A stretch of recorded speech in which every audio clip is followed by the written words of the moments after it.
స్థానిక సంస్థల ఎన్నికల్లో పోటీ చేయుటకు ఇప్పటివరకు ముగ్గురు, 3 పిల్లలను కలిగి ఉంటే ఎన్నికల్లో పోటీ చేయడానికి అనర్హులు అన్న నిబంధనను ఇప్పటి నుండి తొలగించాలని పంచాయతీరాజ్ యాక్ట్లో అమెండ్మెంట్ చేయడానికి తీసుకున్న నిర్ణయానికి చాలా సంతోషం అని, అలాగే కోఆపరేటివ్ సొసైటీస్ యాక్ట్లో కూడా ముగ్గురు, 3 పిల్లలు ఉంటే పోటీకి అనర్హులు అని ఉన్న నిబంధనను కూడా తొలగించేలా ప్రభుత్వం వారు దయచేసి కోఆపరేటివ్ సొసైటీస్ యాక్ట్ను కూడా అమెండ్మెంట్ చేయవలసిందిగా కోరుచున్నాను అని శాసన మండలి సభ్యులు శ్రీ మర్రి రాజశేఖర్ గారు కోరగా డిప్యూటీ సీఎం పంచాయతీరాజ్ శాఖ మంత్రులు పవన్ కళ్యాణ్ గారు స్పందిస్తూ ఈ బిల్లును సమర్థిస్తున్నందుకు శ్రీ మర్రి రాజశేఖర్ గారికి మనస్ఫూర్తిగా ధన్యవాదాలు తెలియజేశారు.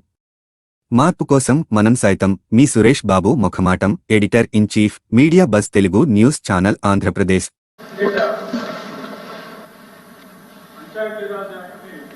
కమెంట్ చేశారు, చాలా సంతోషం.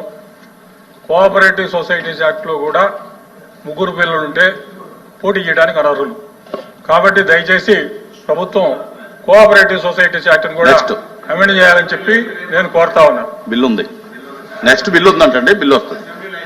ఓకే, మిస్ గారు ఏమైనా చెప్తారా, రిప్లై చెప్తారా? చెప్తాను. గౌరవ సభ్యులందరికీ, గౌరవ సభ్యులు బొత్స గారికి, అలాగే మరి రాజశేఖర్ గారికి, లక్ష్మణ్ గారికి ఈ బిల్లుకి సమర్థిస్తున్నందుకు మనస్ఫూర్తిగా ధన్యవాదాలు. అలాగే మీరు చెప్పిన ఈ సలహాలు సూచనలు కూడా దయచేసి దాన్ని ఖచ్చితంగా పరిగణలో తీసుకుని దాన్ని కేబినెట్ దృష్టికి తీసుకెళ్తాం. మార్పు కోసం మనం సైతం మీ సురేష్ బాబు ముఖమాటం, editor in chief, media buzz Telugu news channel Andhra Pradesh.